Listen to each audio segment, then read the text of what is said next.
जो लोग अपने कदमों की काबिलियत पर विश्वास रखते हैं वही लोग अक्सर अपने मंजिल पर पहुंच जाते हैं।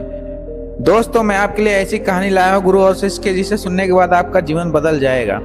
कहानियां हमें इसलिए पढ़ना चाहिए और सुनना चाहिए क्योंकि कहानियां हमारे दिमाग को जिंदा कर देती हैं। भूतकाल की कहानियां हमें वर्तमान में जीना सिखाती हैं। लाख कोई हमें हराने की कोशिश करे लेकिन हरा नहीं सकता, क्योंकि मैंने अपने दिमाग को जिंदा करके रखा है। और जो कोई भी अपना दिमाग को जिंदा कर रखता है उसे कोई हरा नहीं सकता।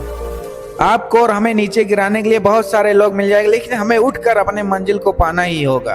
और हम जब तक मेहनत करेंगे तब तक जब तक हमारी मंजिल हमको मिल न जाए। दोस्तों, अब कहानी की ओर बढ़ते हैं और अपने दिमाग को जिंदा करते हैं। बहुत पुरानी बात है, एक जंगल में एक गुरुकुल था। उस गुरुकुल में बहुत सारे बच्चे पढ़ने आते थे। एक बार की बात है, गुरुजी सभी विद्यार्थियों को पढ़ा रहे थे। एक विद्यार्थी ऐसा था जिसे बार बार समझाने पर भी उसे समझ में नहीं आ रहा था। गुरुजी को बहुत तेज गुस्सा आ गया और उन्होंने उस विद्यार्थी से कहा, जरा अपनी हथेली तो दिखाओ बेटा। विद्यार्थी ने हथेली गुरुजी के आगे कर दी। हथेली देखकर गुरुजी बोले, बेटा तुम घर चले जाओ। आश्रम में रहकर अपना समय व्यर्थ मत करो। तुम्हारे भाग्य में पढ़ना लिखना नहीं लिखा है। शिष्य ने पूछा, क्यों गुरुजी? गुरुजी ने कहा, तुम्हारे हाथ में विद्या रेखा नहीं है। गुरुजी ने एक होशियार विद्यार्थी की हथेली उसे दिखाते हुए कहा, ये देखो, ये है विद्या की रेखा। ये रेखा तुम्हारे हाथ में नहीं है, इसलिए तुम अपना समय नष्ट ना करो और घर चले जाओ और वहां अपना कोई और काम देखो। ये सुनने के बाद उस विद्यार्थी ने अपने जेब से एक चाकू निकाला, जिसका उपयोग वो रोज सुबह अपनी दातून काटने के लिए करता था। उस चाकू से उसने अपने हाथ में एक गहरी लकीर बना दी। विद्यार्थी के हाथ से खून बहने लगा। तब वो गुरुजी से बोला, मैंने अपने हाथ में विद्या की रेखा बना ली है गुरुजी। यह देखकर गुरुजी उस शिष्य पर गर्वित हो गए और उन्होंने उस विद्यार्थी को गले से लगा लिया। गुरुजी बोले, बेटा तुम्हें विद्या सीखने से कोई ताकत नहीं रोक सकती। दोस्तों, इसे ही कहते हैं दिमाग को जिंदा रखना।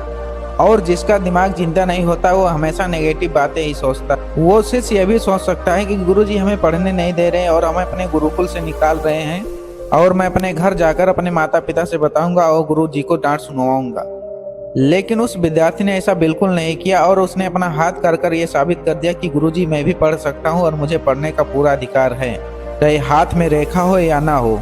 दृढ़ निश्चय और परिश्रम हाथ की रेखाओं को ही बदल देती हैं। तो वह विद्यार्थी आगे चलकर महर्षि पणिनि नाम से सिद्ध हुआ, जिसने विश्व प्रसिद्ध व्याकरणमयी की रचना की है। इतनी सदियां बीत जाने के बाद भी आज 2700 वर्षों के बाद भी विश्व की किसी भी भाषा में ऐसा उत्कृष्ट और संपूर्ण व्याख्या का ग्रंथ अब तक नहीं बना। तो दोस्तों, इस कहानी से हमें यह शिक्षा मिली है कि लोग चाहे जो बोले, हम हर एक को गलत साबित करते हुए अपनी लगन और कठिन परिश्रम के दम पर तो चाहे वो सब कुछ हासिल कर सकते हैं। हमें अपनी किस्मत के भरोसे कभी नहीं बैठना चाहिए, बल्कि हमें खुद मेहनत करना चाहिए और नॉलेज को गेन करना चाहिए, ताकि मैं अपने आप को बिल्ड कर पाऊँ।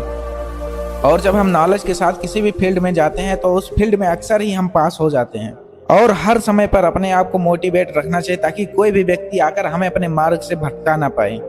दोस्तों, आज के लिए इतना ही। वीडियो कैसी लगी कमेंट करके जरूर बताना, और वीडियो पसंद आई हो तो लाइक कर देना, चैनल को सब्सक्राइब कर देना, ताकि मैं आपके लिए इसी तरह वीडियो लेकर आता रहूं। आज के इतना ही। Thanks for watching. Goodbye दोस्तों।